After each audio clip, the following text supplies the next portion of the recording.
Greenwood high school అనుకుంటాను అది. పొద్దునే వరంగల్ పబ్లిక్ స్కూల్లో చెప్పాను. పిల్లలందరూ చాలా చక్కగా విన్నారు. సాయంత్రం మాత్రం భజగోవింద స్తోత్రం రాశారు. ఇలా జరిగింది, ఒక ఏజ్ వచ్చిన తర్వాత ఇలాగ దేవుని తలుచుకోవడం, అట్లీస్ట్ అప్పుడైనా తలుచుకోండి, అలా కూడా లేదు, చిన్నప్పటి నుంచి తలుచుకోండి నాన్న అని చెప్తున్నాను. అందరు క్వశ్చన్ మార్క్ వేసి పెట్టారు. భజగోవిందం అర్థం కాల. భజగోవిందం పాడాను. పాడిన తర్వాత అలా తల ఊపారు, బికాస్ వాళ్ళు వినుంటారు అది దాని తర్వాత అన్నాను. అంటే అర్థం ఏంటంటే ఈ గోవిందా అనుకున్న పుణ్యం వస్తుంది, నిజంగా వస్తుంది. శివ అనుకున్నట్టు వెనకాల నుంచి అందరు పిల్లలు గోవిందా గోవిందా అని నడుస్తున్నారు, శివ అని నడిచినప్పుడు అప్పుడు అనిపించింది పిల్లలు చెప్తే వింటారు, మనం ప్రేమగా చెప్తే వింటారు.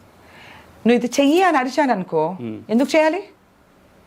దానికన్నా నాన్న ఇది చెయ్యి నాన్న, దీనికి ఇది నా మాట విను.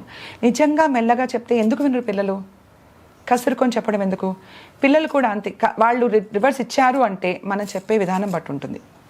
అది నేను ఇంట్లో ఫాలో అవుతాను.